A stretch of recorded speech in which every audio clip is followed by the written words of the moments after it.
nothing is ever achieved in the way to freedom, which is freedom from pain and suffering and misery and unhappiness, without practical attention. If you go for these Eastern masters without the practical attention, you go for that and what they say without the making love, then you're going to miss half of your life. You might realize a so-called reflection of God, a self-realization of God in inner space where it all happens. But what's the good of that if you can't live your life here intelligently? What's the good of that if you've got to be celibate? If you've got to avoid man and woman? If you've got to make a problem of every avenue of your life, mother, father, and all those things because you can't see that it is not right for another human being to live their life through you?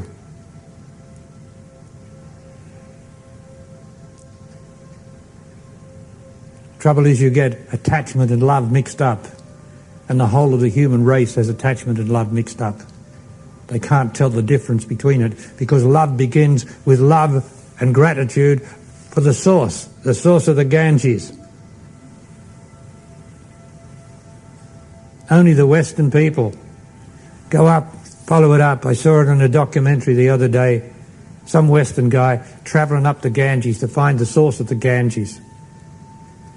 I mean, unless the Indian people live up there, they don't care less, as long as the river keeps flowing. But the Western way is to always find out the source of every material thing, except the source of their own unhappiness. The river flows. It's flowing now. It brings all its bounty and its goodness now. And if I have to tell you where your life is unhappy, well then, I'm not going to do it anymore. I haven't got the time. You're intelligent enough to know. And you've got enough books and tapes. I don't know how many books and tapes and hundreds of books and tapes I've got over there dealing with every aspect of life. And I still read about scientists calling this life. Someone just gave me something from scientific people, which I'm very pleased to have received, in which they keep talking about life, that living is life. I mean, it's a fundamental error. How can I communicate to people that think that living is life? I can't, to start with. You're on the wrong track. Living is death. Everybody here dies. Everybody has their leg cut off, or something wrong with them, or gets cancer, or some other horrible disease. There's no limit to how many diseases we get. It's only limited by the number of doctors and therapists. As the doctors and therapists keep coming, so the diseases keep coming. You keep finding new diseases all the time. Doesn't matter what's wrong with you. If you get a headache in your right side of your head, it's some new disease. Haven't you noticed this? The more doctors and scientists there are looking for it, the more they find. Look and you will find, not the truth, but look and you will find the complications of the human mind. And then there's got to be someone to explain it. Now, so intelligence is being able to see the fact. Now, what is your main problem? I'll ask someone who's new here. What's your main problem, sir? No, I have a main problem. You don't have a main problem? No. You don't have a main problem? No, I'm quite happy as I am. No, I'm not asking you if you're happy as you are. I'm saying, what's your problem? Have you got one? I don't feel that I have a problem, Barry. Okay, good. Righto. Now, you can hold that for a minute, thanks. Now, we're all saying we don't have a problem. We all keep saying, I don't have a problem. Where's the intelligence? Everybody's got a problem. Until you can say, I live in paradise, and you can inspect my life and you will find it is paradise. Anyone who came into my life would see I live in paradise. I don't have a problem at all, because in actual fact, you can look into my physical life. I've got a lovely motor car. Not one of those Rolls Royces or anything like that. Just an ordinary motor car, but a very nice one. I've got a lovely home.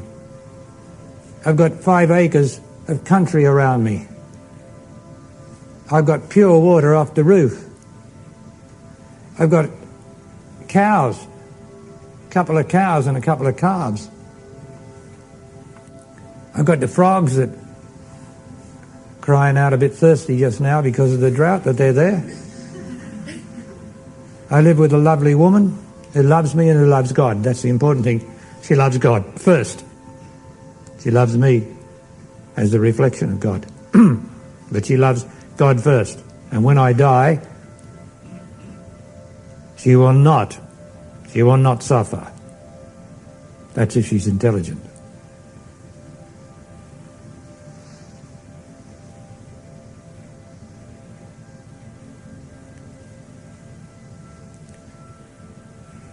I have everything.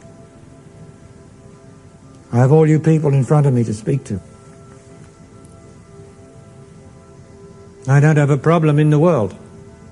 And I don't have a problem on earth. No, I don't have any. If you think just because I got cancer, it's a problem, it's not a problem at all. It's just a fact. Pain, progression of pain, the easing of the pain from the 6th dimension by the grace of the wonder of the Most High, the most wonderful Creator. I don't have to get suffering pain like they had to 300 years ago. I'm most blessed, and I'm looked after by my wonderful woman and the people around me who love me. Well, what's the difference between me and you?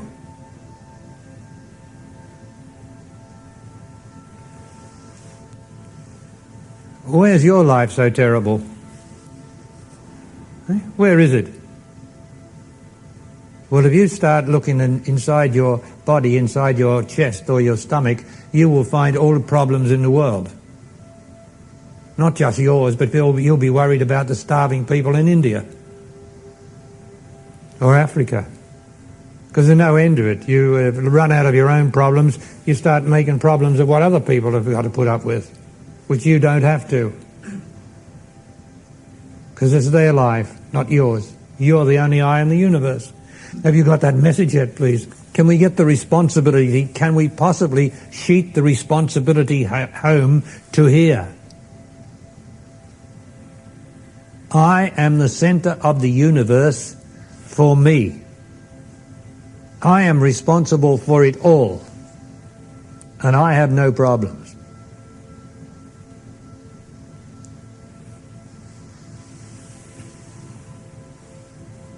If you don't get your life right, then you will have problems, and you'll make excuses that I'm quite happy now. Well, that's not the point. Do you have the intelligence to see your problem and to do something about it? Practical. Practical. Oh, I don't have a woman, say. Say that was a man's problem. I don't have a woman. Why don't you have a woman? Because you don't love. Because you're always looking to get something from woman instead of just loving. And unless you love without trying to get, you can't love. Because love's not a getting. Love might be a receiving, but it's certainly not a getting.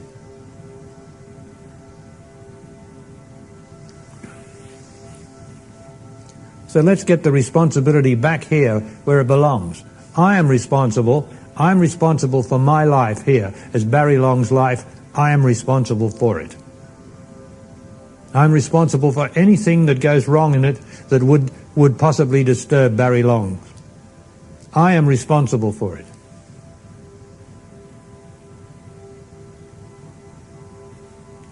So what's so different about you and me then? You are responsible for your problem, for your present problem. You did it. You made the mistakes that brought it about. Like Barry Long made the mistakes that brought whatever he had to go through about. But eventually, through his self-knowledge, he got it right. And now he endeavours to pass on to you the truth, that responsibility is here in this body listening to these words.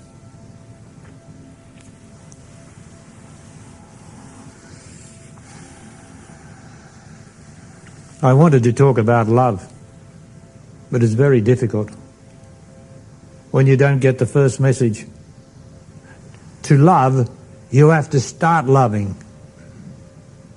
And to start loving, you have to stop thinking.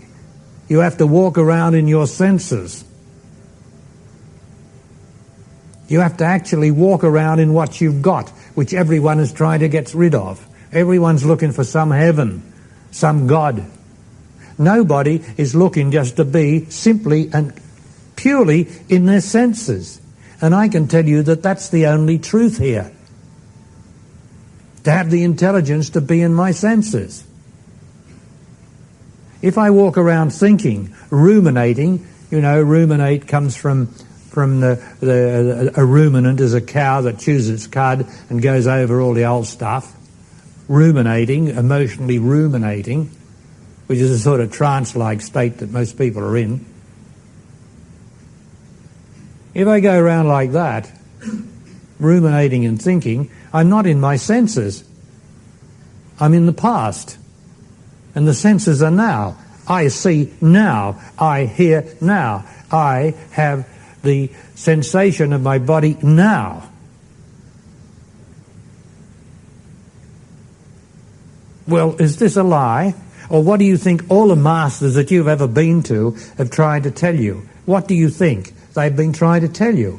And of course they go on with bullshit, like someone wrote to me about TM, Maharishi Mahesh Maghi, whatever his name is, and his endeavour, and for such an intelligent man, it is so unintelligent what he spreads around. They're all racing around on cushions trying to levitate. Well, how can I counter such stupidity? And of course, because it suggests they can get something, they can get some city or miracle-working power, they're all trying like mad to levitate. How can I possibly compete with such fantastic bullshit?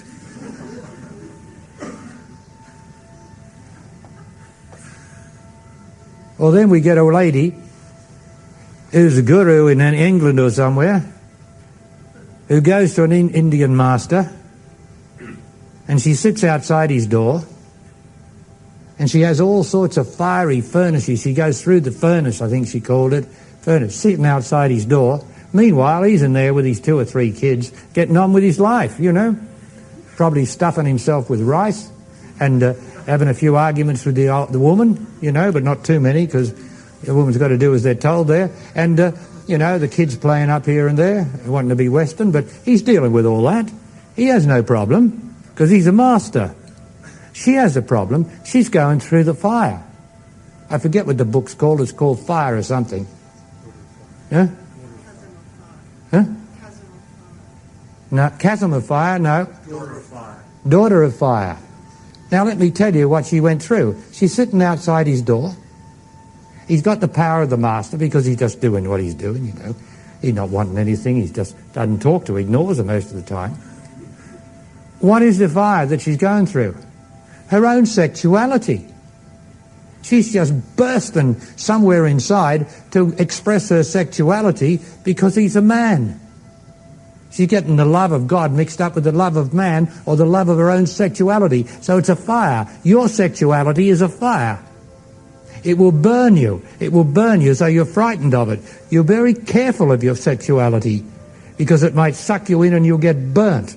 And so she got burnt. And she sat there. At least she sat there. And now she gives this bullshit that she went through a fire that was some spiritual fire. Well, sexual fire is spiritual. That's what it's for. That's the only fire. What's the hell that you're going to go through? It's your sexuality that you're going to go through. That's all. And if you try to suppress it, then that fire, that sexuality is going to come up in some other area of your life, where your child will get badly injured, where your lover will leave you and break your heart. Something will happen because you can't suppress your sexuality, but you can keep running from it. But to face it in that way is no way to do it. You have to love. You have to love a man if you're a woman, and you have to love a woman if you're a man. That's the best way of facing your sexuality. Nothing is harder than the relationship between man and woman. Nothing is more difficult. And just because you've found a partner and everything's hunky-dory and going okay now, be very careful. Because it is the way of the human mind to become familiar and casual in a relationship. And to stop acknowledging, as it did to begin with, I love you, I love the way you smile, I love to hold your hand, I love to walk with you, I love to have breakfast with you. When does that stop? As soon as that stops, out you go. You're casual, you're familiar, you become a family man and a family woman, and you start putting the kid between you and your lover.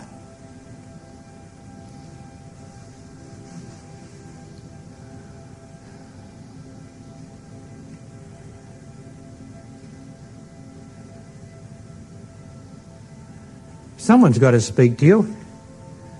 I'm not going to give you all this holiness stuff. I give you the holiness stuff. I tell you about the love of God, and I demonstrate it.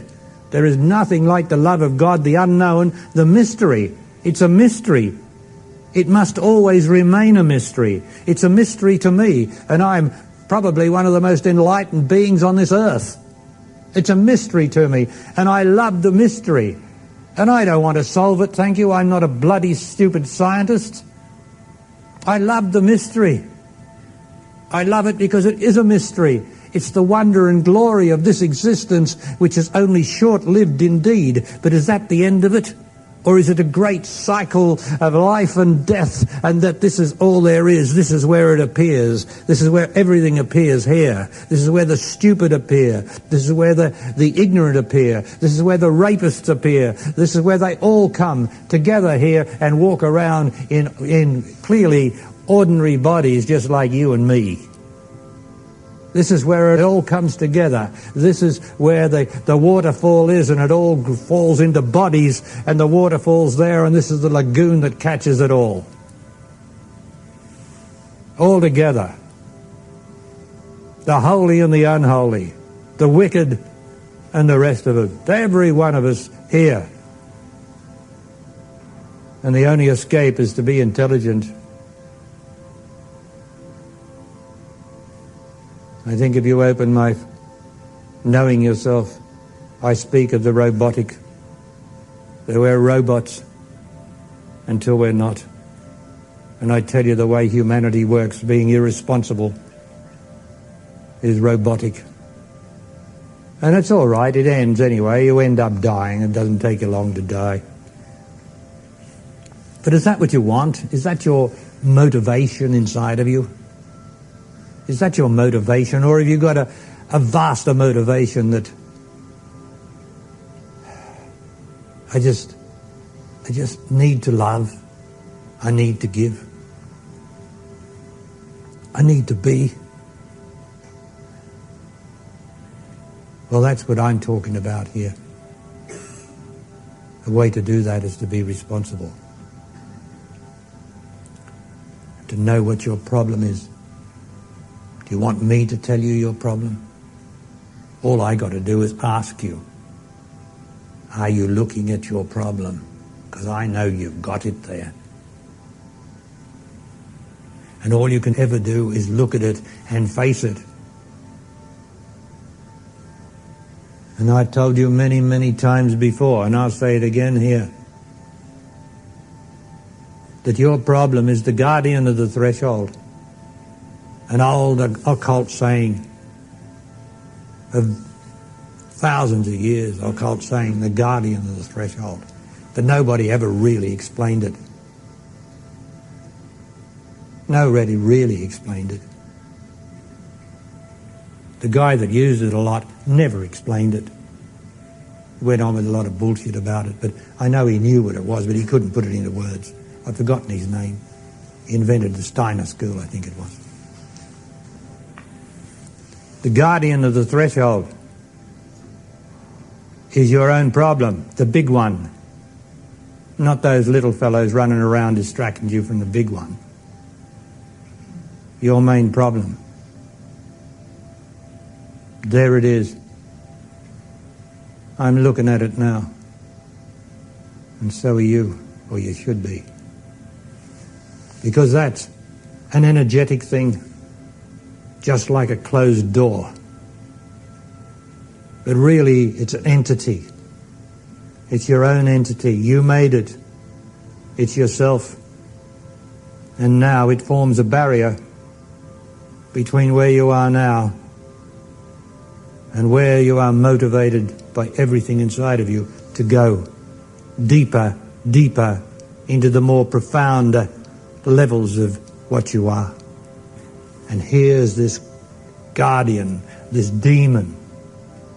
Oh, it's a demon, all right, because its name is yourself and you made it. It's emotional. It's so emotionally disturbing that as soon as you look at it, you start to go like this, beating.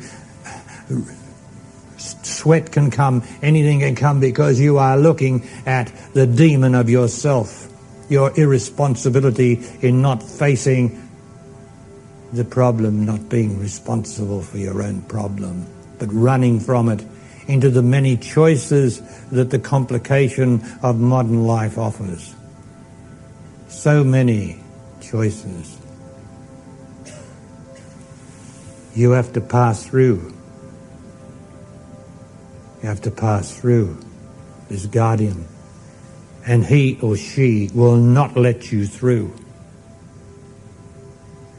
because you have to be fine enough to go between this terrible vibration that it is. You have to be fine enough, intelligent enough to go through it.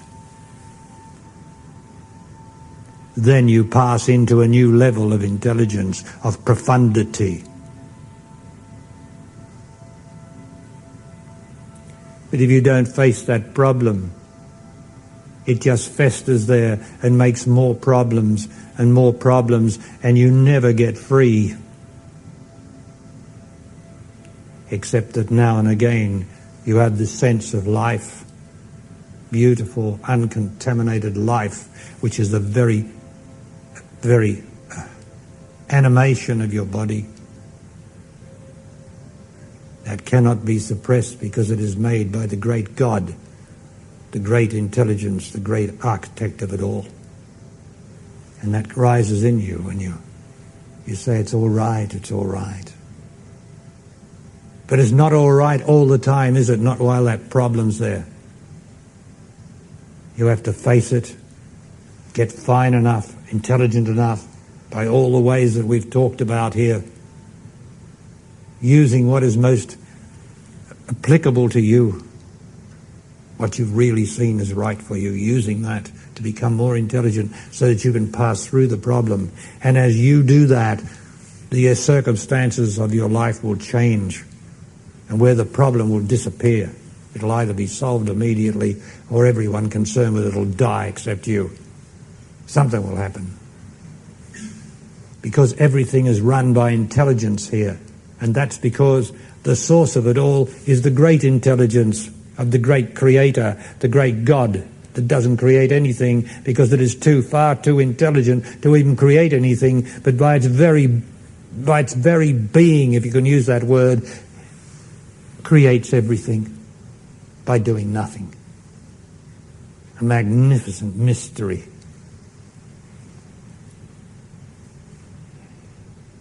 So that's what your problem is. No red herrings, please. No several. Don't come at me with that unintelligent statement. I got so many problems. Why can't you be honest and nail the big one? Because you've all got one big one in your living life.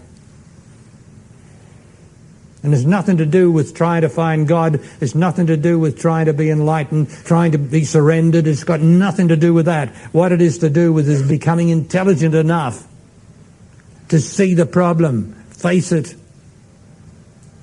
and do what you can practically about it. And otherwise, when you can't do anything more practically about it, is to see it and live with the problem every day intelligently without thinking about it.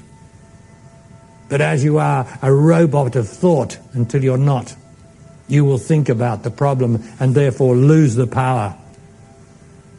For thought is the greatest release of detention that all humanity has. That's why they're always busy at it. Thinking, working out, trying to work things out. There's nothing to work out. You're going to die.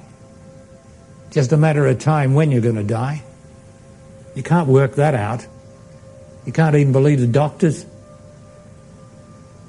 Because life decides when that body dies.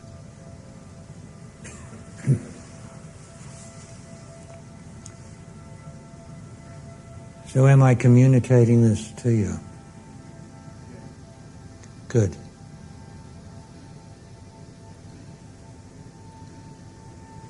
Just know that you are being more intelligent, but the responsibility is here to see what is your main problem.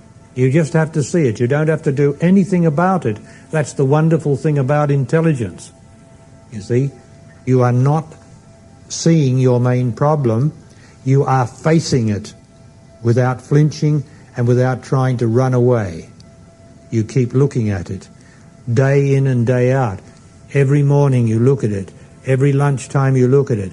2 o'clock you look at it. You look at it and you look at it. You do not flinch. You do not run away, as horrific as it is, because it is telling you what is likely to happen.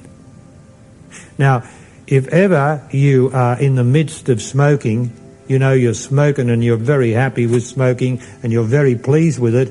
If ever you have to see you are shown by your intelligence that it's going to be taken from you, this smoking, something will grip you inside like that. Oh no, oh no, no, no, no.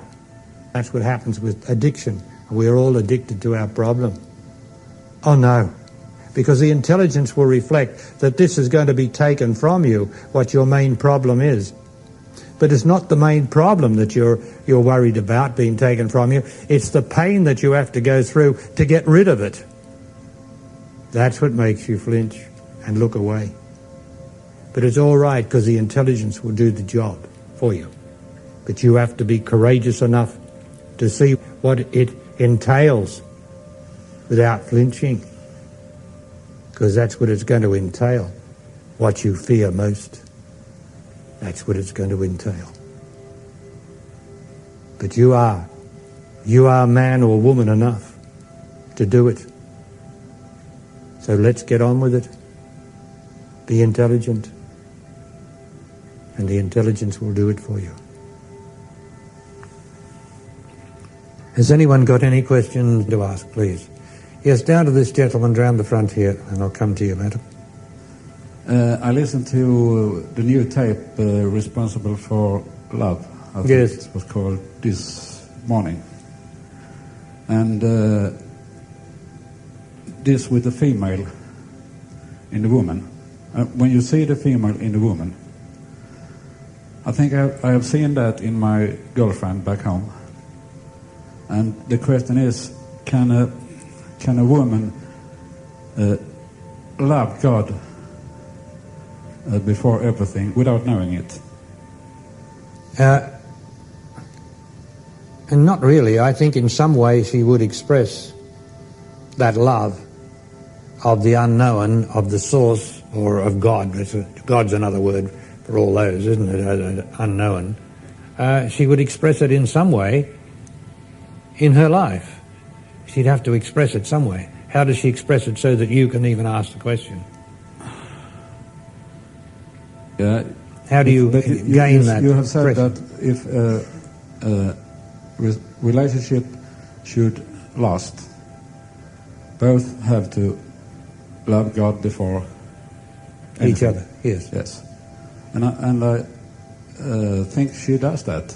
But she know about very long, but I know she don't understand when I say this to her. But she act like she because I understand it. Well, then you must be seeing the source of the female in her. You are seeing that because that is the God in her, the true female that loves that, which is we call God for the want of another word, is. Yeah. So the answer is that she just is the female. Well, you're a very fortunate man. So how does she live her life then? Could I just ask you out of a matter of interest? Yeah, she's in a way, she just is. Very independent, no problems. I used to say that she is more spiritual than she knows. Yes, that's quite possible. Some people are more spiritual than they know, because you can't know you're spiritual. You can't know you're spiritual, you see. Like you can't know for long that you're in a warm bath. If you're in a warm bath, your body gradually gets the same warmth as the water, and the only way you can know you're warm in a warm bath, as you'll notice, is you move your body and you know you're in a warm bath. Isn't that true? Have you ever done that? No, I used to take showers, but...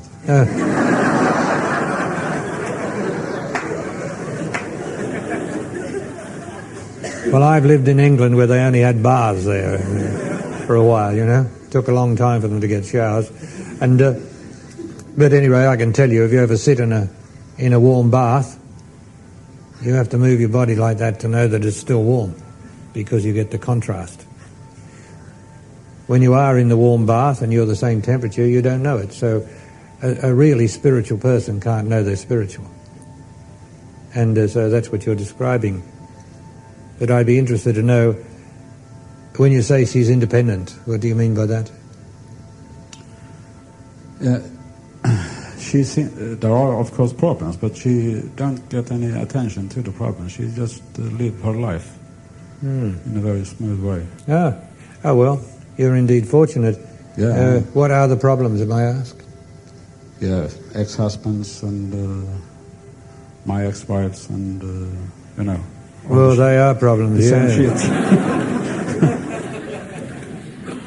Anyway, you obviously love her very profoundly. Oh, yeah. As you see the female in her, because the female in any woman is God. And it's got nothing to do with the woman. The woman, as you've heard me say, is a product of time and experience. The female is that divine part of her which is now spontaneous and the thing that man adores in her. But the woman gets in the way of it often, very often, and doesn't allow the female to shine through. And same with man. The male in man is the product of time and experience, and that gets in the way of the man that he is expressing itself. Same thing. So woman, the product of time and experience.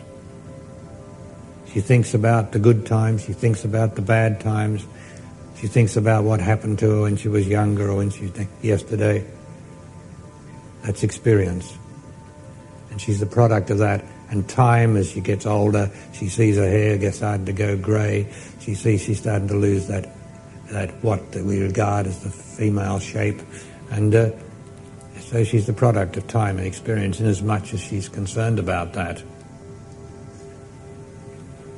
But the female's not concerned about that. But it's understandable that she gets concerned about it, because this is a world where everybody believes in appearances more than anything else.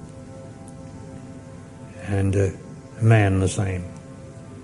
He's a product of time and experience, all his conditioning. The male in him is, not the man. So, yes, okay, is that okay? Yeah, yes. okay. Good, it's thank you. Very good tape. Thank you. Yeah. There's a lady over here. I have a big main problem. You talk about main problem. And I thought it's... I've been abused, sexual abused when I was a child. And for a while, for a couple of years, I have started to take care of myself and my family and stop drinking and everything. I have a very dysfunctional family, before. My man was alcoholic and everything. And now it's going to be very good for us. We have keep coming closer, my mom and... Are you still with the father of your children? No, we divorced. He's gone? Yeah. Finished? No, he had the children Access. 1 week and I have it 1 week. Yes, okay. And now when I have grown up a bit, because I go in AA in Sweden. Yes. And they have... and did you follow him? He was an alcoholic when you met him? I don't think so, but he was. Well, but, I think it was usually to go out that... were you an alcoholic before you met him? Yeah, I think so. So we attract the same. So often we attract the same. Yeah. But now I have started to think, how you saying, I can be more stable. And I have started to pray and I pleasant every morning because I feel much better when I have done before. I have panic attacks and everything. Yes, I understand. And now I have a good love relation. The first time in my 35 years I have a man who I allowed to teach me like this, And I have always allowed people to do things with me. And I go like whoops. Yes, I understand. Backwards and forwards. Yeah. Every time. And I feel I'm so ugly and everything. And now I have started to have a very good relation with the most people. I have close people, but they are my friends and everything feels good. But sometimes the fucking thinking in my head, it's calm and I put myself down again. And it's so hard. I don't know what I can do. Well, first of all, you're here. Yeah, you're here to listen to what I have to say, and then to choose something that I have to say that is the truth for you, and to go and live it. Now, thinking is a disease, only of the human race. It is a disease here. It's like alcoholism. Thinking is a disease. And so we have to learn how to stop it. I've got a tape over there, how to stop thinking. I'm listening. You're listening to it? That's only a way. I don't know. The way to stop thinking is to be grateful for your life. Yeah. Now, you said that you have a big problem. Is this the one, thinking? Yeah. Okay. So have you got rid of this dreadful pressure of having been sexually assaulted when you were a child? Do you still believe in that? Do you still relate to that? No, but it's... How can I say? No, when I have been here, I have remembered a lot of things. Because before I stopped drinking and used drugs, I don't remember... I only remember one picture. Only one. But now when I've been with my friends here and listening at you, even if I'm not so good in English, I feel, when you say something, I feel it works. Yes. And I have remember more. You understand? I have remember more. Couple of times he has used me. Used you or abused me. Abused you. Yeah. You remember it more. Yeah. Well, things become clearer because you're not covering it over so much with your emotions, because that's why you go to drink. Drink covers it over. Alcoholism covers it over. The emotions cover it over. You get angry or something about it, covers it over. When you come here, you are learning to be more intelligent, because you're practicing, you're the intelligence here. And when you're more intelligent, you see things more clearly. And what I've asked earlier, in a case like yours where you were sexually abused, I trust you heard me that this, was it a man or a woman that abused you? A man. A man. Now, I trust that you've heard what I've said about man. A man is sex possessed. All men, without exception, are sex possessed. A woman is not sex possessed until man puts sexual possession into her by excitement and misleading her. He puts it into her, then she becomes dependent on sexual excitement because he's taught her how to be sexually excited, and what she really wants is love, and he's not interested in love, I can tell you now. You know that. Unless he is a different sort of man who has learnt something about loving instead of just sexing. And that's very rare, but it does happen, of course. And one of the things for you to know is that every man is this way unless he's not. So it's possible for so many women that I've had in front of me over the years, so many women have been sexually abused. It's the tip of the iceberg, what we hear about. Man is at it everywhere. Abusing, masturbating, fantasizing, going to sex shops, going to all the brothels. There's brothels all over the Gold Coast here. There's brothels all over Melbourne, brothels all over Sydney. There's brothels everywhere. Who's going to them? Your lover, your brother, your father, your uncle. Someone's going to them. But we all just forget that. They open them, we got the latest one up here, the application for 30 girls to work 7 days a week with days off, I suppose, for periods and those sort of things perhaps, and all the rest of it. And 7 days a week, you can imagine how many thousands are going to go through there. But who are these thousands? That's only one brothel. I mean, we don't look at these things, do we? We think that's all right. Got nothing to do with me. You want to be sure? You can't be sure, can you? Because man's such a cunning sexual demon. Well, a man should know that until he changes, he is a sexual demon. Well, you've got to know that. You have to know that, man. And that is the beginning of the change in you. When you know that this is possible in all of us, it is potential in us. What we all get up to when nobody's looking. But once you start to see that this is in us, that's the beginning of change. And especially when you start to love a woman instead of just sexing her up and satisfying your sexual drive. That's when you start to change. And that's what woman's provided for in relationship, so that you can learn to love her. Now, it's true that she's not lovable. In so many cases, she's just not lovable. And so, to begin with, most of our relationships begin with sexual attraction. Because remember, the first imperative is to populate the earth. And so it doesn't matter, that imperative doesn't care whether you love or not. You just bring the two bodies together, and man will make sure, some way or other, that he populates the earth. And then woman gets the hankering to have children, which are going to cause her great pain.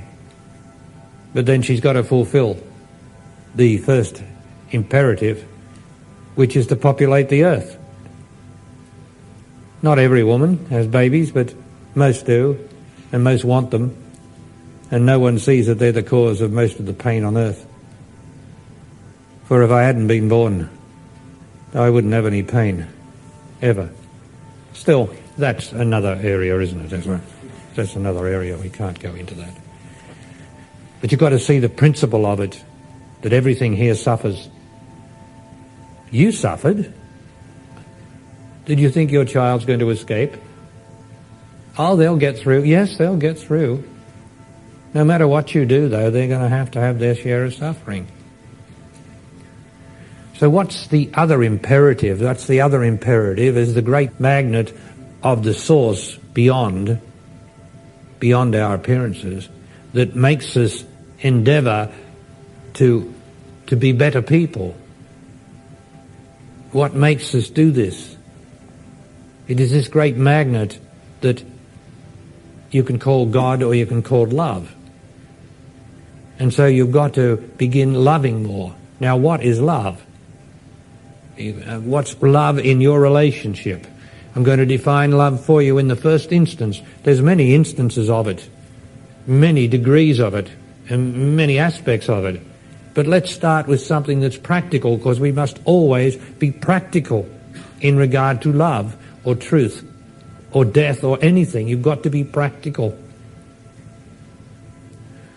The first aspect of love in a partnership is to acknowledge the good or the right in the partner. To acknowledge what you enjoy in the partner. Not just to say, oh, you know I love you, of course I love you. That doesn't work. It works for you who's saying it, because we all know you love her. But does she know you love her? You've got to keep telling her that you love her. As someone said about affection, you've got to be affectionate to woman. She's a different creature to us. We're like a big hammer. That's how we work, with the hammer. She's not like that. She's subtle. Unless man's got at her and made her self-doubtful, more self-doubtful than she normally is in this terrible existence. She's more subtle. She's more like the flower. And she needs watering, and water for her is affection and love and acknowledgement. And anyway, what are you doing with her? What are you there in a partnership for if she's not worthy of affection? If she's not worthy of acknowledgement of why you love being with her? Not just now, not just after the honeymoon, come home and get busy with the work and the mortgage. That doesn't work for me. You've got to keep acknowledging her, or the female will disappear. She'll wilt. And you'll wilt because she won't want to make love with you, or she won't give you everything that she's got. She'll just go through the motions. And that'll make you unhappy psychically, because you won't be getting that most precious thing that woman can give you, which is the female in her, the essence of the flower.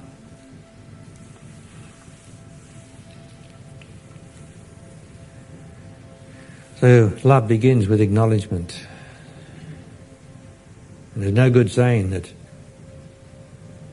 you don't believe in that, because every woman will tell you that. Is that true? The Yes. lady that's just been speaking the question, is that Yes. true? Thank you very much. Yes, that's true.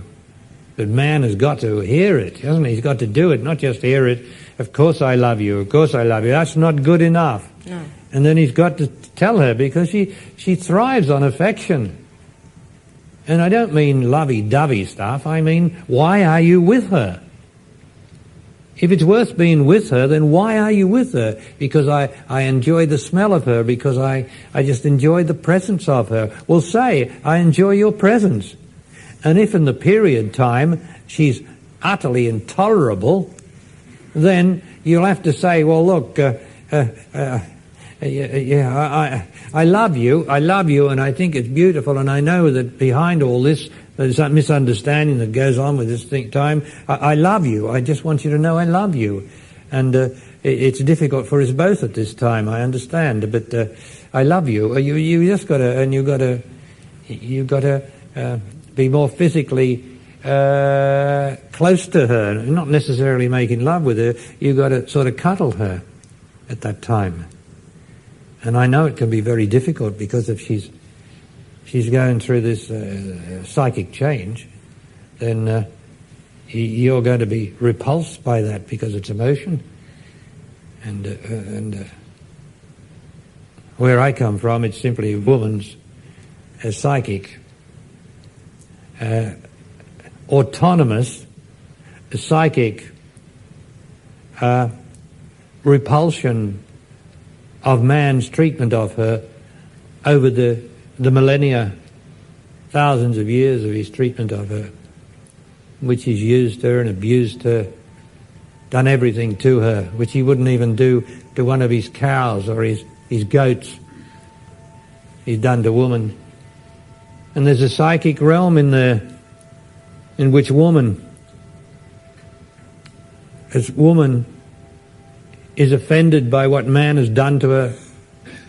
And where I come from in the period time, that comes out often as very, very revengeful, hateful stuff, even though sometimes in the midst of it she says, I love you.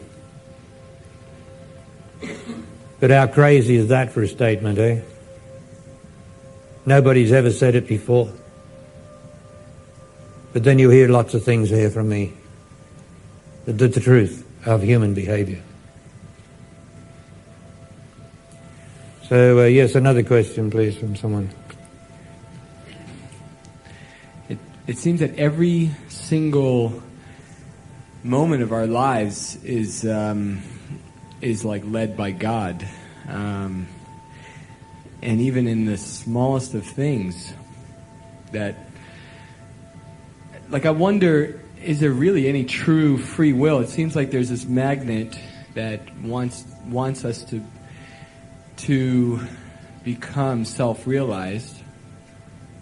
And it seems that every single thing that happens is like, there's like you could put meaning to it on the stairway to God.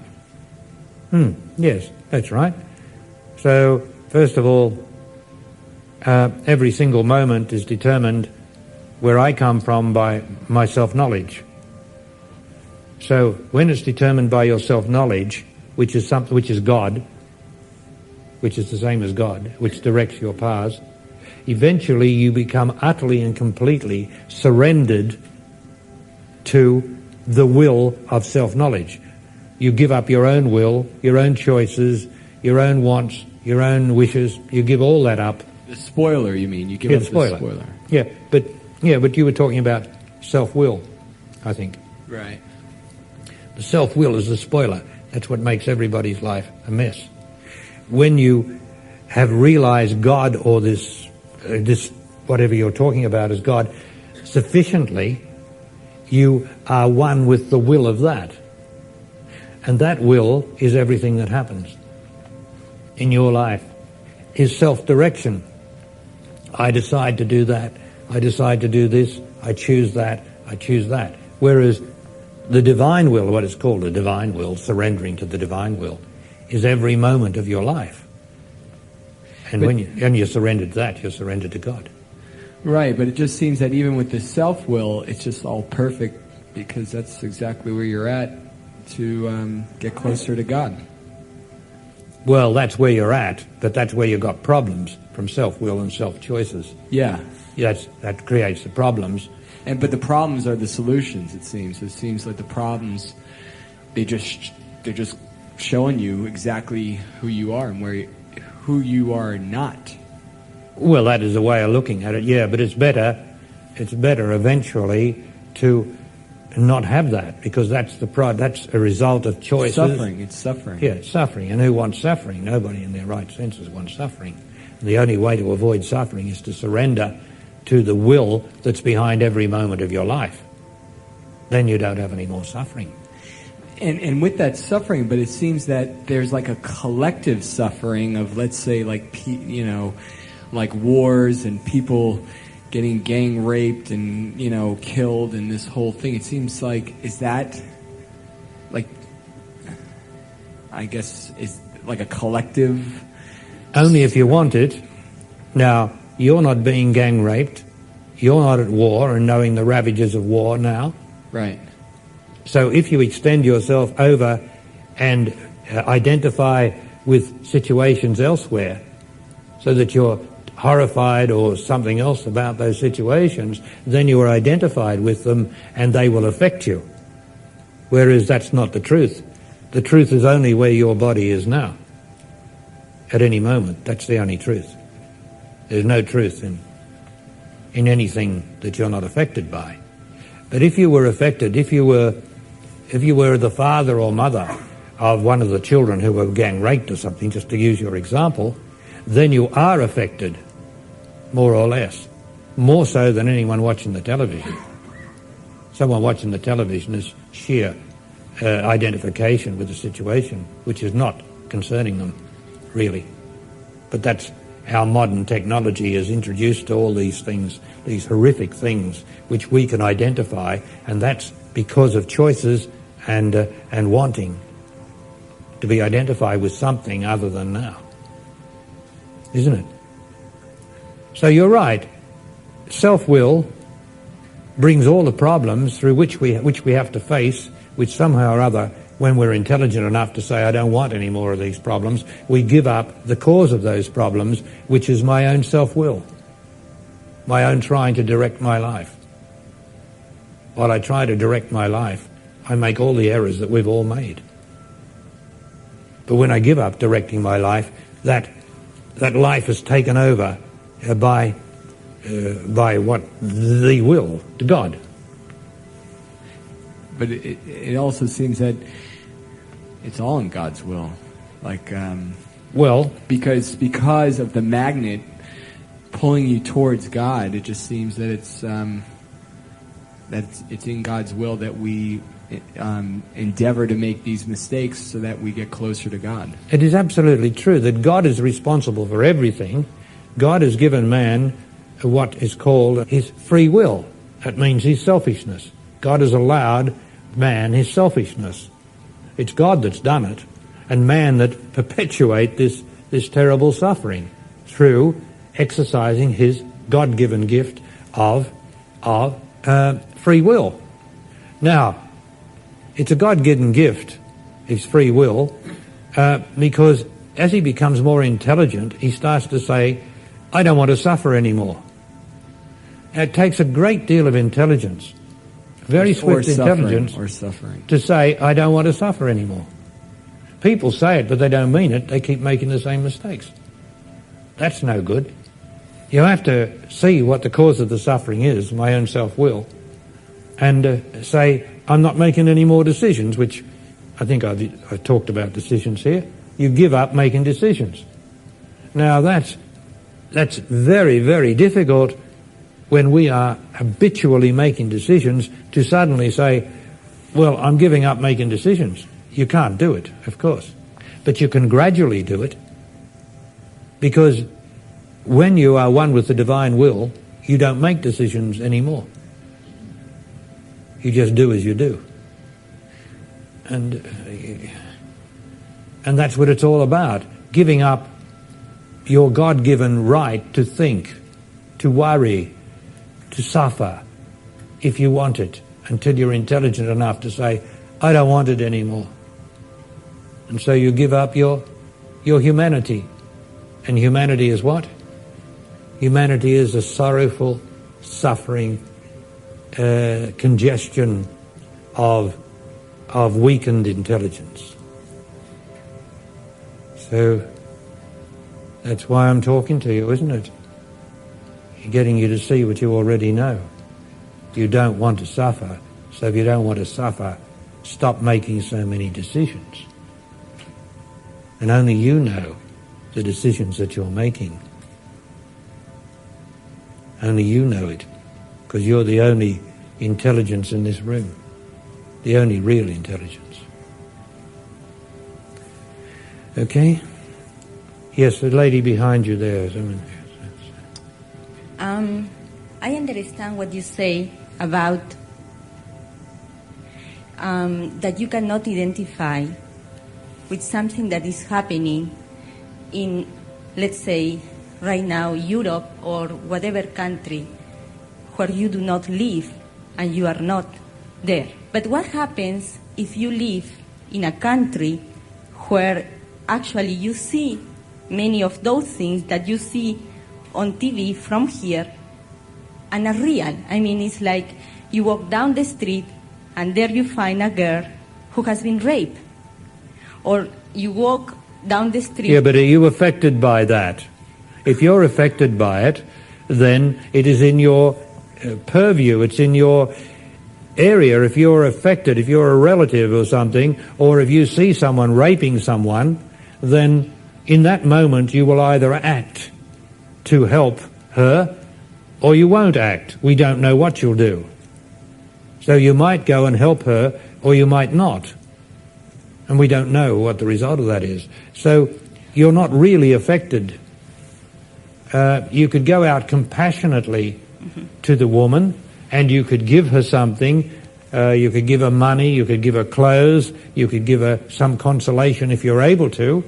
But I don't know that you will be able to unless you do it. Okay, so it's if you face a situation like that, it's what you are moved to do what is important. My It's word, not- that's all that matters, what you're moved to do. Okay, it's not that you identify with that and you suffer with that person and you feel affected by the situation in a way that you are emotional.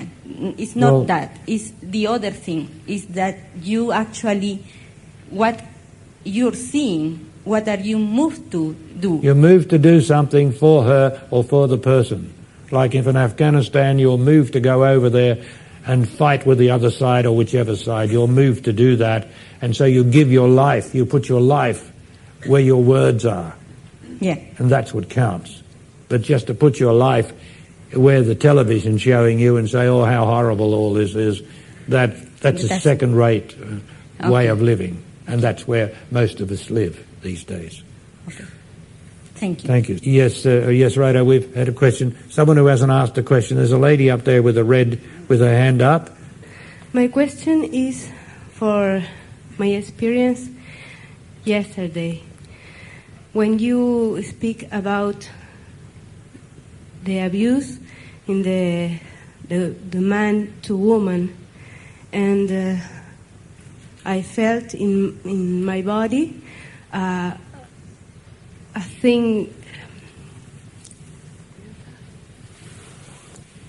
thing dance here, and it's very strong for me in that moment. What And was it that I said? the abuse to woman in a child. It's the same case when a woman speaks today there. Yes. Yeah. When my experience is, I felt the abuse in my own life. Yesterday, in that moment, I felt the abuse, the man to woman, in my own life, in different situations. But I see that yesterday, and I see too in that moment, I don't have that anymore. And my question is, I don't know what can I do. But if you don't have it anymore, then you don't have the problem anymore. Yeah. So what do you need to do about it? Nothing. To this emotion, to this feeling in my body is very strong, and I see this, and What do you see? I see this. What do you see? this emotion here in my body. Because you were sexually abused. Yeah. Is that right? Yeah. So you still carry the emotion that caused in you. Yes. That's because you have been thinking about it. You must have thought about that, what happened to you from time to time, do you? You Yeah. think about it. Yeah. Then you cause your own suffering.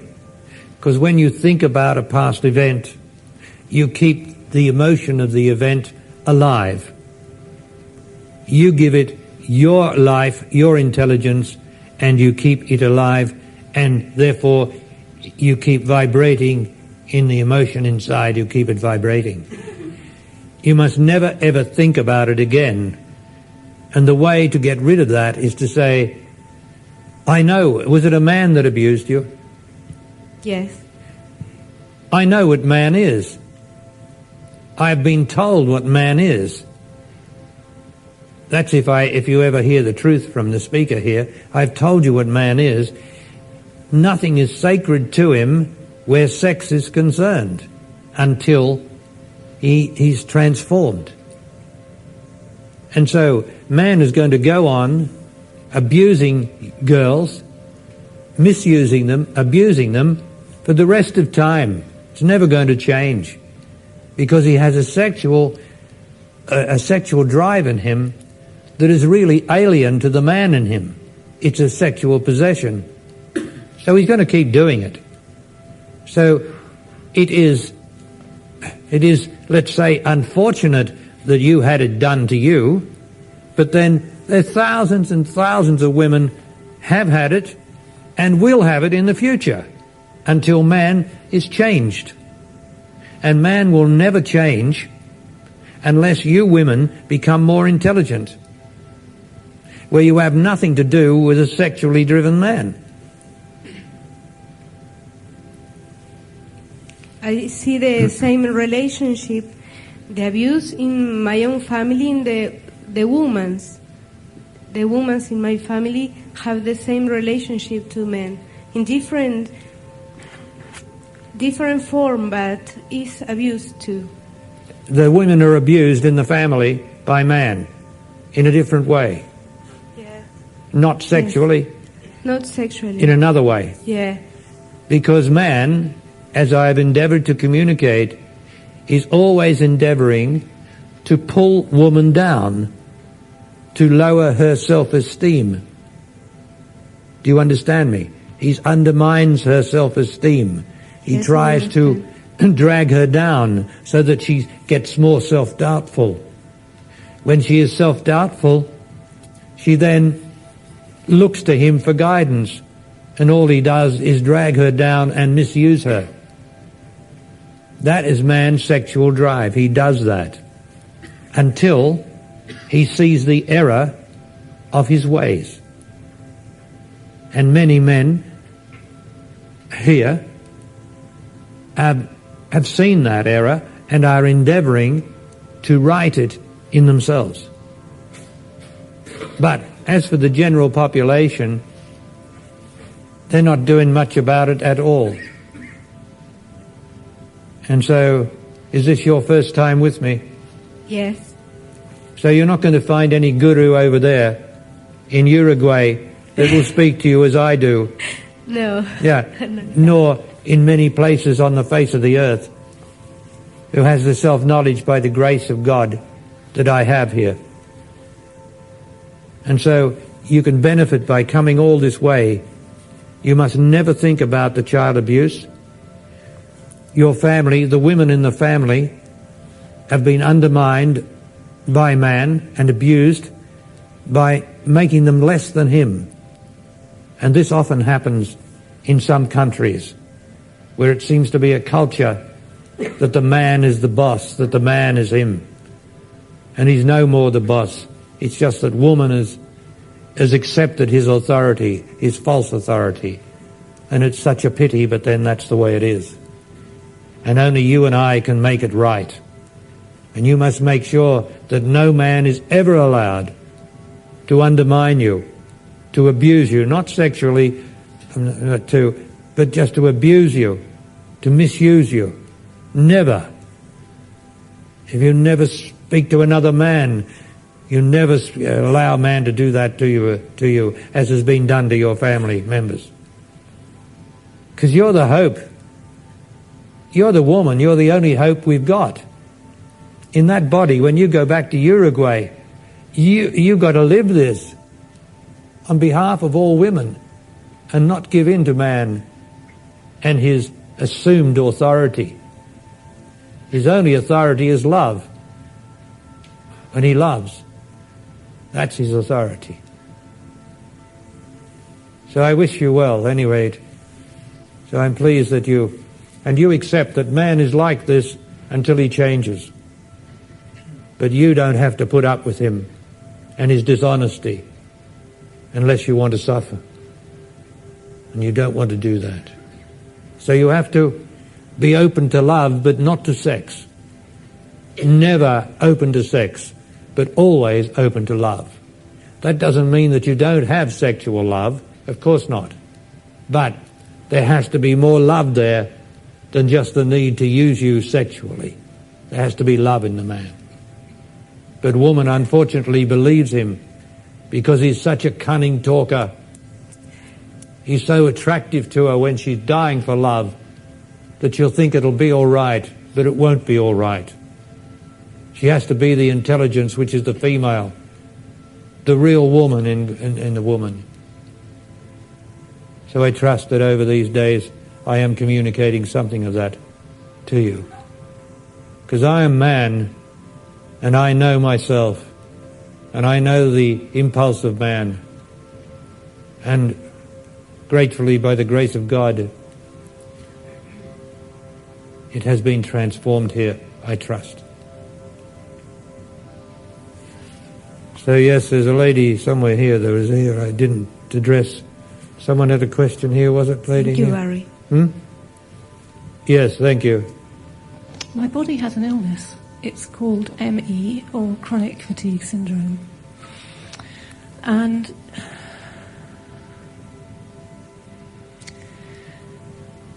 I just have a doubt in me that, is this illness all medical, or is some of it recreated by myself? And yeah, well, I got my doubts about a lot of these new illnesses. The more the doctors know, the more ignorances they follow, like the scientists. And so, are you sure it's not the lack of love that is making you so fatigued? Because that'll make any woman or man fatigued. Lack of love. Yes, there has been a lack of love for a number of years. Well, you see, that's enough to make anyone fatigued, because we forget what we're here for. A woman is here to be physically loved. And not just physically loved, but to be loved affectionately and acknowledged for what she is. Now, if she's not acknowledged, and if she's not acknowledged and loved physically, she starts to dry up. And the doctors, because they don't know anything about this, would have to find another exotic name for it. And you'll probably find that that's behind most of the new illnesses that we've got. Not all of them, but we've got to be very suspicious. And as you say, you've had a lack of love for years. Now, why is that? Well, it's because you haven't opened yourself for love.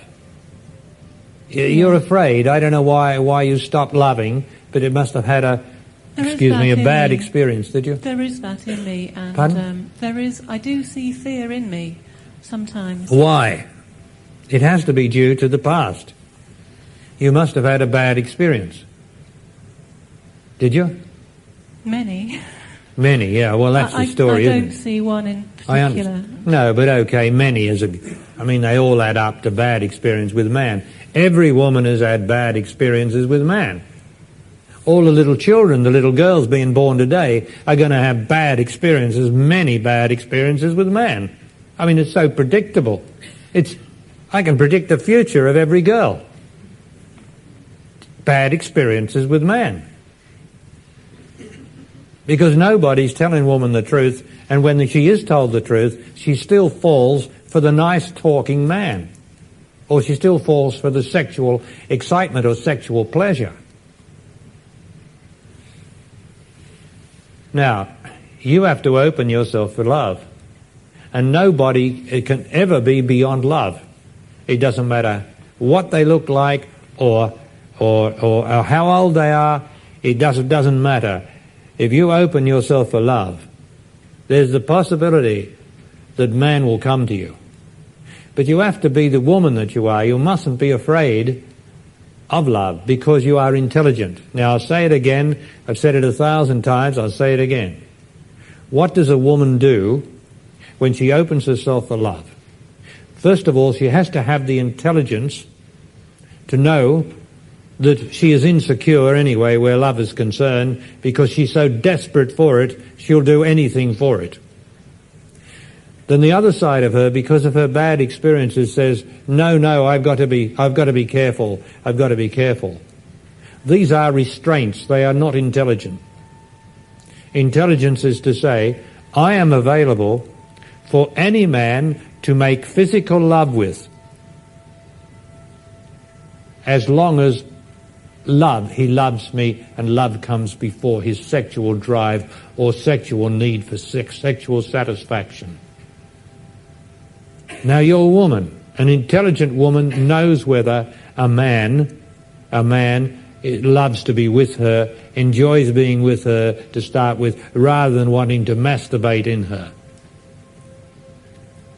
Being loved, she thinks the best of man. Well, it's best to think the worst of him, but still be open to him to demonstrate that he loves being with you. So you've got to be open. You've got to be loved by man, and he will come to you as long as you open yourself. But your intelligence is to know that he has to demonstrate. You don't have to teach him anything. You have to be intelligent enough to see that he is genuine, that he enjoys holding your hand, and in his touch there is a transmission or a communication that he enjoys holding your hand. He's not just trying to fuck you. He enjoys being with you. He enjoys having breakfast with you or lunch with you or whatever. He enjoys being with you. He enjoys talking to you about whatever interests you both, and especially about love. But you have to be intelligent enough to put this acid test on the situation. You've had enough lovers. You've had enough wickedness through sex. You've had enough of it. So you know what it's like. You know what it's about. Now why not be intelligent and look at the situation before your feelings get in the way and you just want to love him and you feel that he loves you. It's no good feeling that he loves you.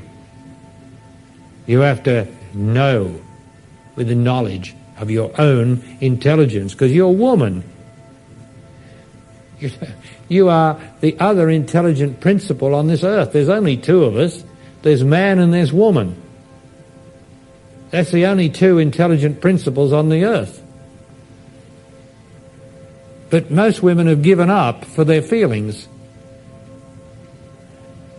And you can't afford to trust your feelings, because your feelings landed you in all the mistakes that you made.